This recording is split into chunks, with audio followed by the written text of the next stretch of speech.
No, pero por supuesto, pero además, mi querido Juan, para que la gente conozca, independientemente de que tú y yo podamos ser amigos, a mí me consta que tú eres periodista investigador.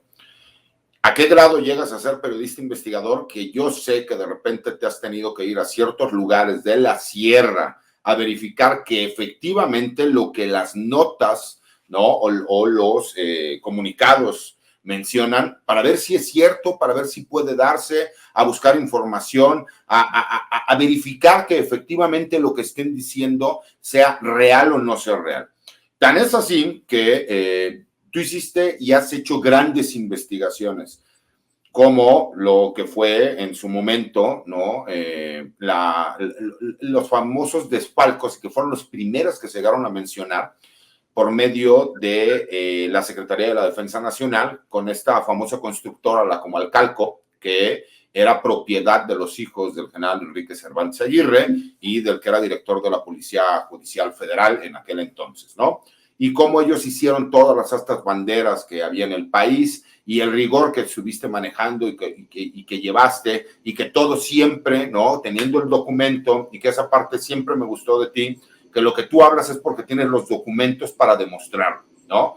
Y que incluso te trajo muchos problemas el hecho de hacer ese tipo de publicaciones, porque si algo ha caracterizado a nuestro ejército y gran, glorioso ejército mexicano, es que no les gusta, ¿no? Que se demuestre que puede haber o puede existir impunidad, que puede haber malversación de fondos, que puede haber errores. Y tú has tenido el valor de hacerlo, pero aparte de una forma en que es irrefutable lo que tú has publicado. Y eso es lo que le da veracidad a este libro y la forma en cómo lo abordas, ¿no? A mí me encanta cómo retratas al personaje y la intriga que se da alrededor y cómo él participa en esto, ¿no? Cómo de repente es defenestrado y a su vez después es reivindicado y que tiene que ir y quien tiene que ir y va de la mano para que entendamos cómo la historia del ejército mexicano en este país se fue llevando de forma gradual al grado de conocer y ver lo que vemos el día de hoy, ¿no? Que ese será el tema un poquito más adelante en el programa, respecto a la reestructuración que existe ahora en la Secretaría de la Defensa Nacional, pero que, como bien lo mencionas tú, este general formó parte de los que terminaron creando lo que fue el ejército mexicano en los últimos 40, 50 años. Sí, mencionas ese momento de las investigaciones periodísticas respecto a la transparencia, la tan llevada y traída transparencia. En su momento, pues fuimos pocos los que empezamos a publicar investigación periodística sobre Fuerzas Armadas. Ahora que está en boga el periodismo de investigación sobre datos y método, todos los días salen publicaciones sobre corrupción. En aquel momento, a finales de los 90, pues no había las herramientas que hoy existen. Y bueno, sí, ese trabajo metodológico de investigación, pues me sirvió muchísimo, porque finalmente el hecho de tener la parte documental y el soporte de las evidencias, más los testimonios que uno pudo conseguir, daban forma a esas historias, ¿no? Que más que fuera de agendas políticas, fuera de agendas con intencionalidad, se trataba de echar luz sobre esa parte del Estado mexicano que no se había iluminado en 50 años, ¿no? Que es las Fuerzas Armadas, en una pues área fundamental como es el área del gasto público, ¿no? Del ejercicio del presupuesto, del erario, que se hace con nuestros impuestos. Entonces, en ese momento era fundamental ilustrar que a través de una empresa constructora, que te corrijo, estaba a nombre de los hijos del general Salvador Álvarez Nara, compadre del entonces secretario de la Defensa Nacional, Enrique Cervantes Aguirre. Yo no pude probar de que los hijos de Cervantes Aguirre fueran dueños de esta empresa, pero sí con los documentos de los hijos de Álvarez Nara, en concreto de uno de ellos, ¿no? Para ser más precisos, de uno de ellos que después fue subsecretario de Comunicaciones. Bueno, aquí no hubo forma de que me desmintieran.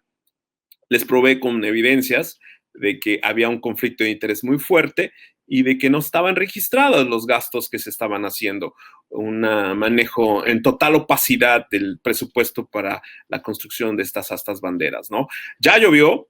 Ya hoy día, después de ver, por ejemplo, lo de la estafa maestra, lo de las astas banderas parece un juego de niños al lado de todo lo que ocurrió con Peña Nieto, con Calderón, y Fox, ¿no? Entonces, creo que sí hay un antecedente en las investigaciones periodísticas sobre Fuerzas Armadas, que es esta que tú mencionas, ¿no? Y bueno, ¿qué hay de ahí con el libro? Pues el método de investigación periodística creo que es clave, ¿no? Aquí el tema de llevar una investigación periodística con el rigor y el blindaje que implica esta labor, pues tiene que ver mucho con la labor profesional, ¿no? O sea, uno no es un improvisado, César, tú lo sabes. O sea, yo no estudié como tú Derecho, pero tengo nociones de Derecho. Sí, yo estudié Ciencias de la Comunicación en la Facultad de Ciencias Políticas y Sociales.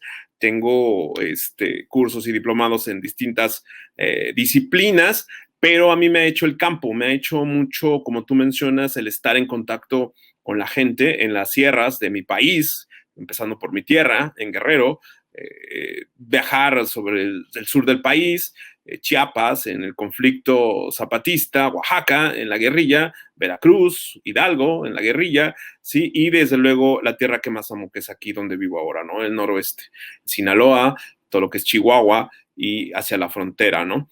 Pero sí, es precisamente esta experiencia de campo la que te da el pulso que te sirve para cuando estás leyendo, cuando estás trabajando sobre documentos, sobre libros, sobre el magnífico tiempo que implica el que te dé la oportunidad un oficial ya retirado, un general ya retirado, para que te cuente en su memoria los episodios que vivió, ¿no? Hay que entender estos hombres porque son como el servicio exterior y las Fuerzas Armadas, ambos son instituciones de servicio de Estado, ¿sí? Que es bien distinto a una, pues, como parte de un gobierno. Un gobierno es sexenal. Cada 6 años hay un cambio en las estructuras del Poder Ejecutivo. Las Fuerzas Armadas y el servicio exterior, el servicio diplomático son instituciones de Estado. ¿Esto qué quiere decir? Que independientemente de quienes estén en la presidencia de la República, estas instituciones continúan, ¿sí? Y tienen unas dinámicas internas, tienen sus propios códigos y reglamentos que los hace ser, pues, en una continuidad y en un servicio profesional, ¿sí? Indistintamente de los vaivenes a los que son sometidos cada 6 años, ¿no? Como ha ocurrido con el servicio exterior, con la diplomacia mexicana y como ha ocurrido con las Fuerzas Armadas en los recientes gobiernos, ¿no, César? Y bueno, esta parte es fundamental porque es precisamente de las lecciones que te da el hecho de escribir un trabajo como el del General Sin Memoria, porque te da esa proximidad con los hombres de uniforme que hoy día, pues bueno, son los que están al frente de muchísimas responsabilidades que les ha dado el actual presidente de la República, ¿no? Así es, mi querido Juan, y recordarle nada más a la gente que cuando tú hiciste ese periodismo de investigación, todavía era un tema tabú hablar del ejército mexicano y curiosamente muchos periodistas incluso terminaron desapareciendo, para que vean, ¿no?, la importancia de lo que iniciaste, de lo que hiciste, de ese rigor periodístico. Y yo que te conozco, que muchas veces me ha tocado discutir y pelear contigo, porque me dices, está muy buena la información, pero la tengo que verificar, porque todo tiene que ser verificado, tiene que haber un documento y tiene que estar ahí. Y en ese mismo ámbito, yo quisiera preguntarte, ¿qué opinas de lo que ha pasado en estos primeros 3 años con la Secretaría de la Defensa Nacional? ¿Cuál es tu análisis? ¿Qué es lo que tú ves, mi querido Juan? Bueno, yo lo que veo es una reconfiguración de lo que es el alto mando de las Fuerzas Armadas. Es una generación joven, contemporánea del actual secretario. Hay hay un cambio en la línea sucesoria, por llamarlo de alguna manera, al tener a un hombre como Luis Crescencio Sandoval González, muy joven para el rango de general de división y la responsabilidad que le dio el presidente de la República en diciembre de 2018, ¿no? Con un año apenas en el rango de general de división, él estuvo por delante de muchísimos otros generales que tenían, pues, en los usos y costumbres, el derecho de acceder a la Secretaría de la Defensa, ¿no? Me parece que las ideas y el ímpetu que pueda tener el general secretario, pues ha tenido mucha correspondencia con el presidente de la República en virtud de las tareas que se han impuesto y que le han impuesto a las Fuerzas Armadas, ¿no? Creo que en estos 3 años, el hecho de haber creado una Guardia Nacional, que sí tenemos que ser autocríticos en este sentido, porque si bien es una oportunidad para tener un un servicio de seguridad profesional no está dando los resultados necesarios, y no precisamente porque no estén haciendo bien las cosas, sino simplemente porque el proceso es lento. Es un proceso que en 2 años y medio que llevan trabajando, pues no se ha visto reflejado como se tiene que ver reflejado. Y las emergencias que vive el país a nivel regional lo exigen un cuerpo de seguridad federal que entienda precisamente las necesidades que existen y las exigencias que existen, ¿no? Hoy día tenemos problemas serios, muy graves en Michoacán, gravísimos en Guanajuato, sí tenemos problemas verdaderamente lacerantes en Guerrero, y pues problemas todos los días de asesinatos, balaceras desde hace varios sexenios en Tamaulipas y en la frontera chica, ¿no? Creo que sí, los riesgos de la seguridad interior exigen que la Guardia Nacional dé resultados, pero también en estos 3 años, César, creo que ha habido un proceso de recomposición hacia el interior de las Fuerzas Armadas, donde de nueva cuenta el poder civil, le hace Presidencia de la República, les está dando atribuciones que no les corresponden. Si bien por disciplina, por lealtad, pues no pueden decir que no, el hecho de que estén repartiendo vacunas o estén construyendo puentes, refinerías o trenes, no es precisamente la labor para la que fueron creados, ¿no? Creo que sí, estos 3 años y pues los siguientes 3 van a tener que dejar unas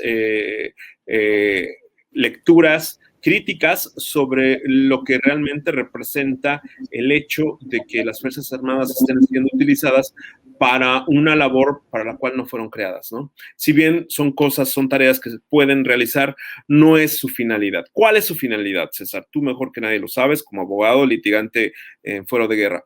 Hay un tema de seguridad interior, como el que acabo de mencionar, que choca, que se empata con la seguridad pública, donde tenemos ya varios sexenios, una crisis severa en los cuerpos de seguridad local y federal, ¿no? Pero también hay un problema gravísimo en la procuración de justicia. Esto es la investigación de los delitos, ¿no? No hay fiscalías autónomas funcionales, no hay una Fiscalía General de la República que funcione, ¿sí? No tenemos investigaciones profesionales, no hay una respuesta de Estado ante el reclamo social que implican tragedias contemporáneas como las desapariciones forzadas.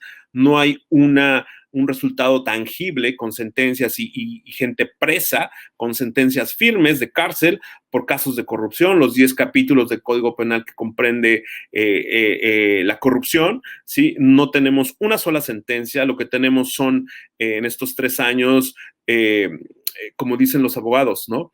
Litigio en medios, como el caso Lozoya, como el caso Rosario Robles, como otros más que se han ido ahí sumando. No hay una sola sentencia por corrupción, y perdón, contradiciendo al discurso oficial, sí, en el tema de corrupción, este gobierno ha dejado mucho que desear. Entonces, esa parte que menciono de procuración de justicia, ojo, procuración de justicia, sí, no justicia, o sea, no impartición de justicia. Detengámonos en el asunto de las fiscalías y de la Fiscalía General de la República. La investigación de los delitos es totalmente disfuncional, ¿sí? Hay una crisis sistémica ahí que no va a resolver el Ejército, que no va a resolver la Guardia Nacional. Es un asunto donde distintas áreas se compenetran, ¿sí? Y creo que ahí hay un reto, donde es un reto de gobierno, donde creo que en los 3 años, si el gobierno actual no se pone la pila y no da los resultados que la sociedad está exigiendo, la mayoría de la gente que votó por el cambio y que no precisamente son militantes, si bien muchos son simpatizantes, tendrían que estar preocupados precisamente porque la corrupción no tiene castigo, porque todos los días hay más de 90 asesinatos y muy poca gente detenida y sentenciada por estos delitos.